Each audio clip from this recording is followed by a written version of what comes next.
ओम शांति 14/6/2024। बाबा कहते मीठे बच्चे निरंतर यही कथा मन रहुजे आमर बाबा एकाधारे पिता अटंती, शिक्षक अटंती, सतगुरु अटंती। एहाको स्मृति रे रखिबा हे मनमना भव अटे। आजिर प्रश्न, मायार धूली जेतेबेले आखिरे पड़ जाउछि सेतेबेले सर्वप्रथमे केउ भूल हेउछि? मायार धूली जेतेबेले आखिरे पड़ जाउछि सेतेबेले सर्वप्रथमे केउ भूल हेउछि? उत्तर, सर्वप्रथमे माया पाठ पढ़ा को छाड़ी देबार ही भूल कराउछि।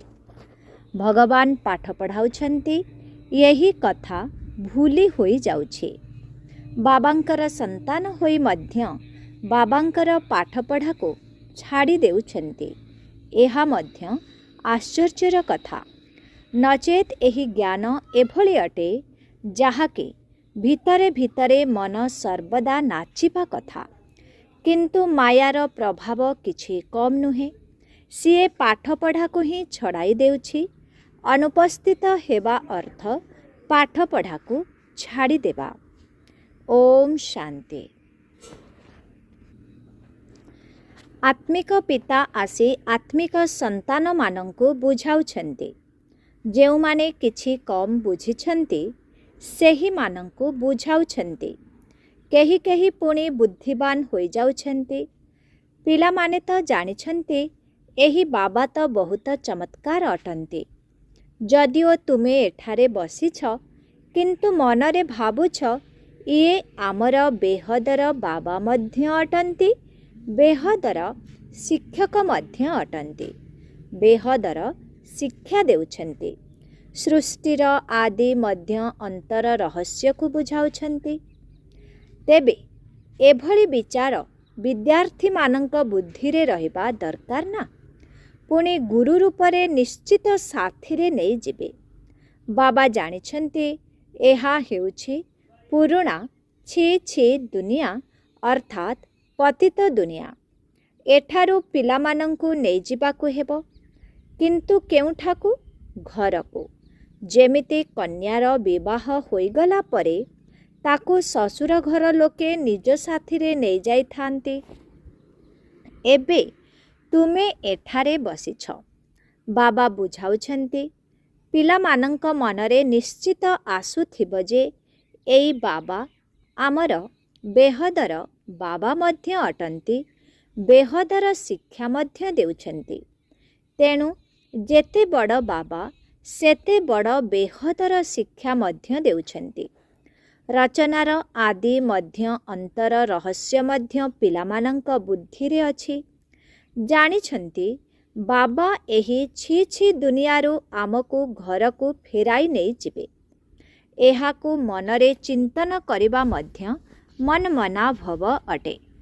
तेणु चालिबा बुलिबा उठिबा बसिबा समय रे बुद्धि रे ए कथा मने रही थाउ। कारण आश्चर्यजनक जिनिस बारंबार चिंतन चली थाए ना। तुमे जानिछ आमे भल भाबरे पाठ पढ़ी बाबांकु मने पकाई विश्वर मालिक हेउछु। तेबे एही चिंतन सबुबेले बुद्धि रे निश्चित चलिबा दरकार। प्रथमे बाबांकु मने पकाइबा दरकार। शिक्षक तापरे मिली थांती। पिला माने जानिछंती आमर पिता हेउछंती बेहदर आत्मिक पिता।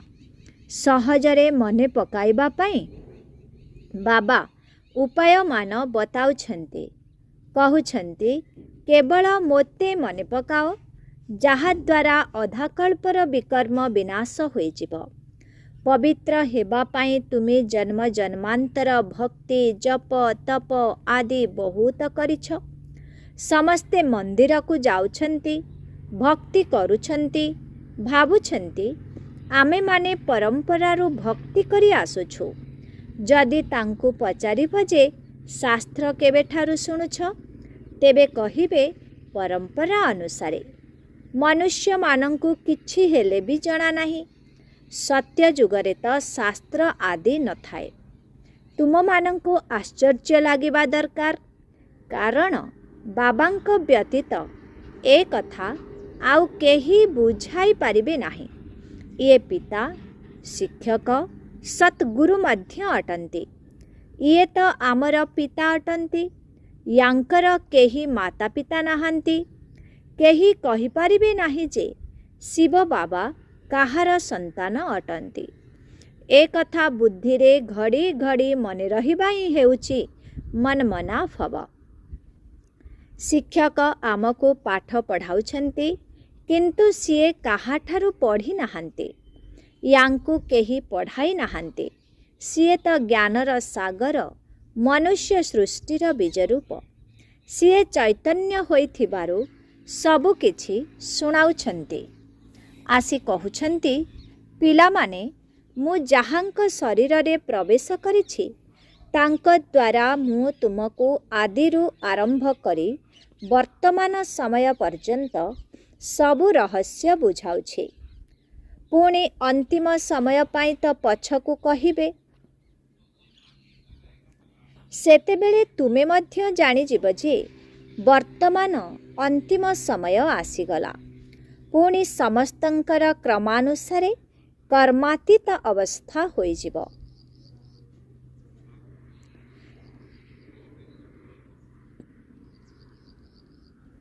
तुमे लक्षण सबु देखिब। पुराणा सृष्टिर विनाश तो निश्चित हेब। एहा तुमे अनेक थर देखिछ एवं एमिति देखुथिब। तुमे कल्प पूर्व भली पाठ मध्य पढ़ुछ। तुमे राजत्व करिथिल, पुणी हराइल, एबे पुणी नेउछ। बाबा तुमको पुणी थरे पाठ पढ़ाउछंती। एहा केते सहज। तुमे जानुछ जे आमे प्रकृतरे विश्वर मालिक थिले। पुणी बाबा आसी आमको सेही ज्ञान देउछंती। बाबा आमको राय देइछंती, कहुछंती यही परी सबु चिंतन बुद्धि रे चलिबा दरकार। बाबा आमर पिता मध्य अटंती, तो शिक्षक मध्य अटंती। शिक्षकंकु कौन केबे भूली हेब कि? शिक्षकंक द्वारा पाठ पढ़ी थांती। केही केही संतान मानंक द्वारा माया बहुत भल कराई देउछे, एकदम जेपरी आखिरे धूली पकाई। केही केही संतान मानंक द्वारा माया बहुत भूल कराई देउछी, एकदम जेपरी आखिरे धूली पकाई देउछी। पाठ पढ़ा ही छड़ाई देउछी। एठारे भगवान पाठ पढ़ाउछंती, एही भली पाठ पढ़ा को मध्य छाड़ी देउछंती। पाठ पढ़ा हेउछि मुख्य, तेबे ताहा मध्य किए छाड़ुछंती? बाबांकर संतान माने। तेणु पिलामानंक मनरे केते खुशी रहिबा दरकार। बाबा सबु कथार ज्ञान देउछंती, जहा कल्प कल्प देइथिले। बाबा कहुछंती, अति कम रे एही भली भावरे मोते मने पकाओ। कल्प कल्प तुमे माने ही एही ज्ञान को बुझुछ एवं धारण करुछ। एही शिव बाबांकर त केही बाबा नाहांती। सीए ही समस्तंकर बेहदर बाबा अटंती। तेणु सीए अति उत्तम पिता हेले ना। मोर पिता किए अछंती कि कुह? शिव बाबा काहार संतान अटंती?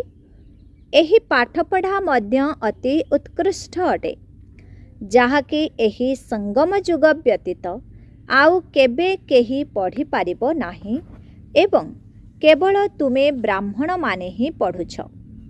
तुमे ए कथा मध्य जानिछ जे बाबांकु मने पकाई पकाई आमे पवित्र होई जिबु, नचेत पुणी दंड भोग करिबाकु पड़िबो। गर्भ जेल रे बहुत सजा खाइबाकु पड़ी थाए। सूक्ष्म लोकरे पुणे ट्रिब्यूनाल बा न्याय सभा बसी थाए। सबुर साक्षात्कार होई थाए।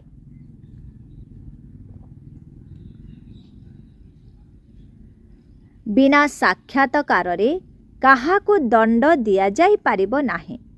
न हेले द्वंद्वरे पड़ी जिबे जे आमकु एही दंड काहेकि मिलुछि।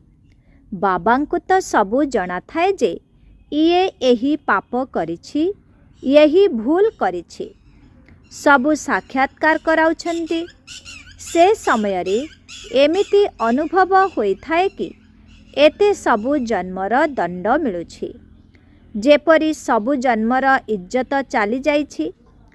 तेणु बाबा कहउछन्ति मीठा मीठा पिलामानंकु बहुत भल भावरे पुरुषार्थ करिबा दरकार। 16 कला संपूर्ण हेबा पई जोगर परिश्रम करिबाकु हेबो।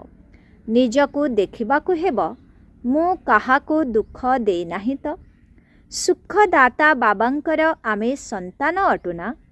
तेणु आमको फूल भली गुलगुल हेबाकु पड़िबो। यही पाठ पढ़ा ही तुम साथी रे जीव। पाठ पढ़ा द्वारा ही मनुष्य बारिस्टर आदि हेउछन्ति। बाबांकर एही ज्ञान सबुठारु अलगा एवं सत्य अटे। एहा हेउछि गुप्त पांडव सरकार। यही कथा को तुम मानंक व्यतीत अन्य केही बुझी पारिबे नाही। यही पाठ पढ़ा संपूर्ण चमत्कार। एहा को आत्मा ही शुणुछि। बाबा बारंबार बुझाउछन्ति।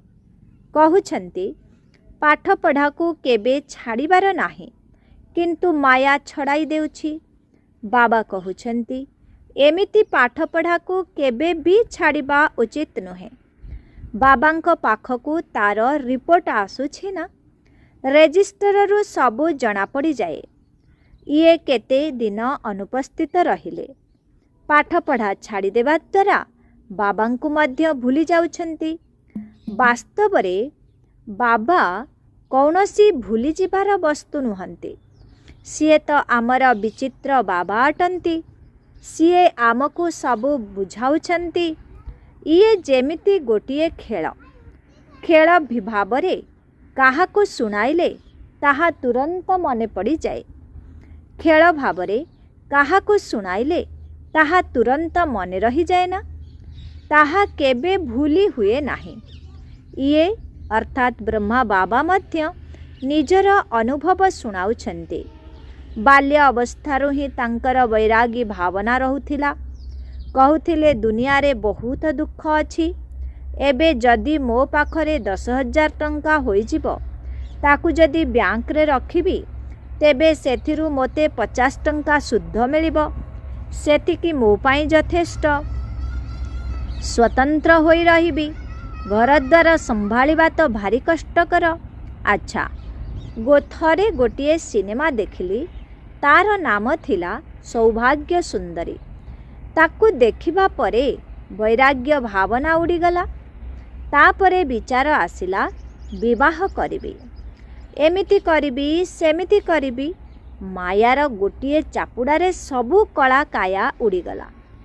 तेणु एबे बाबा कहउछन्ति पिला माने यही दुनिया तो नर्क अटे एवं एथिरे जेउ नाटक देखाउछन्ति ताहा मध्य नर्क अटे। ताहाको देखिबा द्वारा ही समस्तंकर वृत्ति खराब होई जाउछि। खबर कागजरे सुंदर सुंदर नायिका मानंकर फोटो देखी केतेकंकर वृत्ति तांको आड़कु चली जाउछि।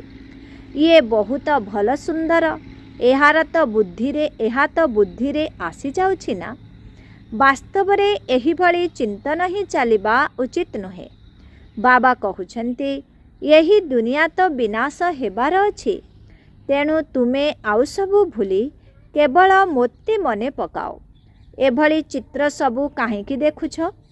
एही सबु कथा वृत्ति को तलकु खसाई दे थाए। ए सबु जहा किछि भी देखुछ से सबु तो माटी रे मिसी जिवो। तेणु ए सबु को मने पकाओ नाही।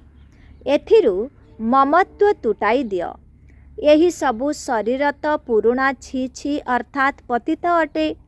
जदिओ आत्मा शुद्ध हेउछि किंतु शरीर तो छी छी अटे ना। तेणु एथिप्रति ध्यान देबा कौन दरकार? एकमात्र बाबांकु ही देखिबा दरकार। बाबा कहउछन्ति मीठा मीठा पिला माने तुमर लक्ष्य बहुत उच्च। विश्वर मालिक हेबा पाई आउ केही चेष्टा भी करि पारिबे नाही। କାହାର ବୁଦ୍ଧିରେ ଏ ସବୁ କଥା ଆସିବ ହିଁ ନାହିଁ। ବର୍ତ୍ତମାନ ମାୟାର ପ୍ରଭାବ କିଛି କମ୍ ନୁହେଁ। ବୈଜ୍ଞାନିକମାନଙ୍କର କେତେ ବୁଦ୍ଧି ଚାଲୁଛି।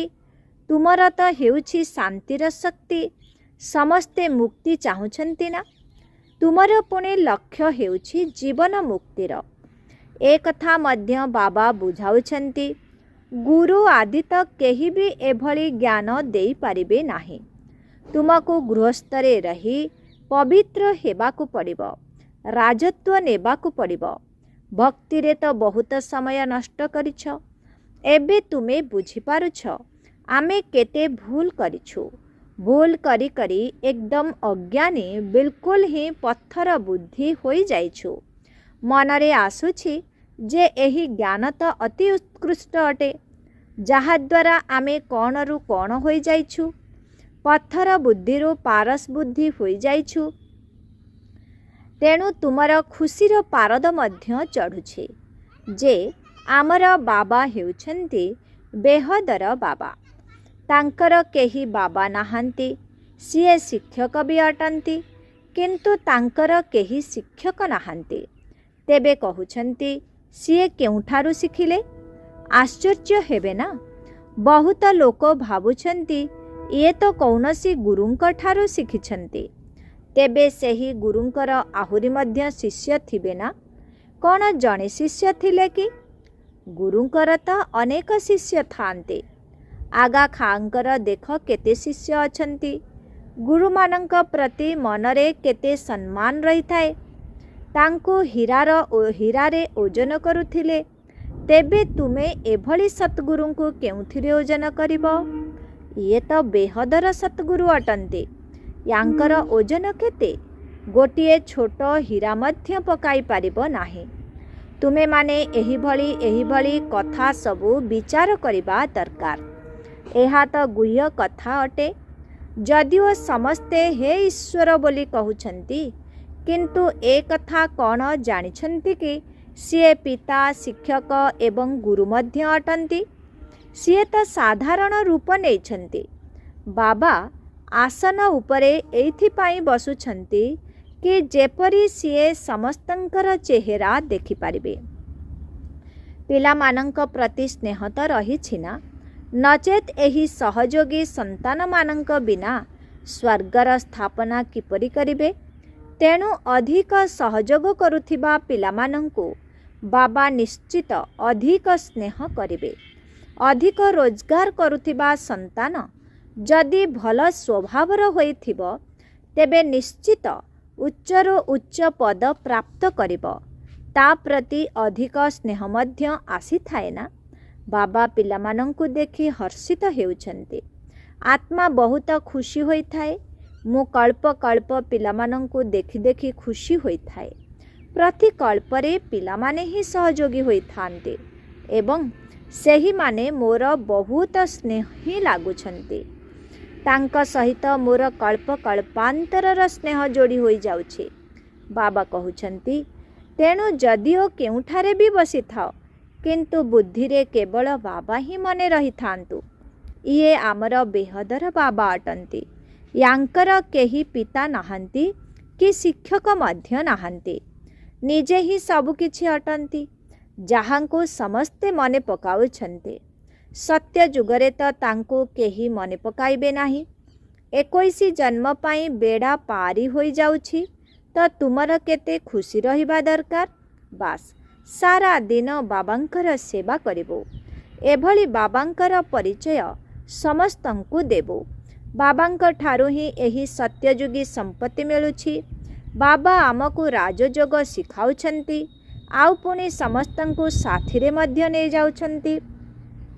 ଏବେ ସାରା ଚକ୍ରର ଜ୍ଞାନ ତୁମ ବୁଦ୍ଧିରେ ଅଛି। ଏଭଳି ଚକ୍ର ତ କେହି ମନୁଷ୍ୟ ରଚନା କରିପାରିବେ ନାହିଁ। ଏହାର ଅର୍ଥ ତ କାହାକୁ ହିଁ ଜଣା ନାହିଁ। ତୁମେ ଏବେ ବୁଝୁଛ, ବାବା ଆମର ବେହଦର ବାବା ମଧ୍ୟ ଅଟନ୍ତି। ବେହଦର ରାଜ୍ୟ ମଧ୍ୟ ଦେଉଛନ୍ତି ଏବଂ ତା ସହିତ ପୁଣି ସାଥିରେ ନେଇଯାଉଛନ୍ତି। ଯଦି ଏହିଭଳି ଅନ୍ୟମାନଙ୍କୁ ବୁଝାଇବ, ତେବେ ବାବାଙ୍କୁ କେହି ସର୍ବବ୍ୟାପୀ ବୋଲି କହିପାରିବେ ନାହିଁ। सीए बाबा अटंती शिक्षक अटंती तेबे सर्वव्यापी किपरि होई पारिबे। बेहदर बाबा ही ज्ञानर सागर अटंती। सीए सारा सृष्टिर आदि मध्य अंत को जानिछन्ते। बाबा पिलामानंकु बुझाउछन्ते एही पाठ पढ़ा को केबे हेले भूली जाओ नाही। एहा बहुत उच्च पाठ पढ़ा।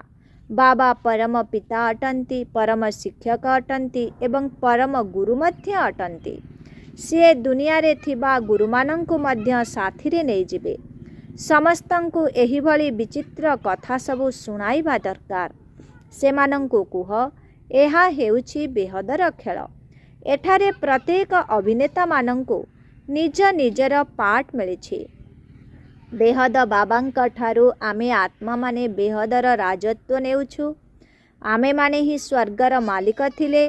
भारतरे प्रथमे वैकुंठ थिला, एबे पुणे निश्चित हेब। श्रीकृष्ण सेही दुनियार मालिक थिले, एबे पुरुणा दुनिया अटे। पुणे निश्चित नुआ दुनियार मालिक हेबे। चित्ररे मध्य स्पष्ट भावरे दर्शा जाइछे। तुमे जानिछ एबे आमर गोड़ नर्क आड़कू मुह स्वर्ग आड़कू रहिछे। सेही कथा स्मृति रे रहुछे। एही भली कथा मने पकाई पकाई अंतिम मति अनुसारे तुमर गति होई जिवो। केते भल भल कथा सबु रहिछि, जेउ सबु कथार स्मरण सबु बेले करिबा दरकार। अच्छा, मिठे मिठे शिखी लधे संतान मानंक प्रति मात पिता बापदादांकर मधुर स्नेह संपन्न शुभेच्छा एवं सुप्रभात। आत्मिक पितांकर आत्मिक संतान मानंकु नमस्ते। आत्मिक संतान मानंकर आत्मिक पितांकु ओम शांति। नमस्ते नमस्ते नमस्ते नमस्ते नमस्ते। शुक्रिया बाबा, शुक्रिया। धारणा पाई मुख्य सार 1 नंबर। एही आखि द्वारा जहाँ सबु देखा जाउछि से सबुथिरु ममता तुटाई एकमात्र बाबांकु ही देखिबाकु हेबो। वृत्ति को पवित्र करिबा पाई एही छी छी अर्थात विकारी शरीर प्रति टिकिए भी ध्यान न जाऊ। 2 नंबर। बाबा जेउ सत्य एवं स्वतंत्र ज्ञान सुनाउछन्ति ताहाकु भल भावरे पढ़िबा सहित अन्य मानंकु पढ़ाइबाकु हेबो। पाठ पढ़ा को केबे हेले छाड़ीबार नाही। आजिर वरदान शांतिर शक्तिर प्रयोग द्वारा समस्त कार्य सहजरे सफलता प्राप्त करुथिबा प्रयोगी आत्मा हुआ। वर्तमान समयर परिवर्तन अनुसारे शांतिर शक्तिर साधन को प्रयोग करुथिबा प्रयोगी आत्मा हुआ। जेपरी बाणी द्वारा आत्मा मानंक भितरे स्नेहपूर्ण सहयोगर भावना उत्पन्न कराउछ, सेही भली शुभ भावना स्नेहर भावनार स्थितिरे स्थित होई सेमानंक भितरे मध्य श्रेष्ठ भावना गुड़िको उत्पन्न कर। जेपरी गोटिए दीप अनेक दीप को जलाई दे थाए, सेहीपरि तुममानंकर शक्तिशाली शुभ भावना अन्य मानंक भितरे मध्य सर्वश्रेष्ठ भावना उत्पन्न कराई देव। एही शक्ति द्वारा स्थूल कार्य मध्य बहुत सहजरे सफलता प्राप्त करि पारिबो। केवल प्रयोग करी देख। आजिर स्लोगन, जदि समस्तंकर प्रिय हेबाकु चाहुछ तेबे प्रस्फुटित होइथिबा गोलाप हुआ, झाउली जाओ नाही। ओम शांति।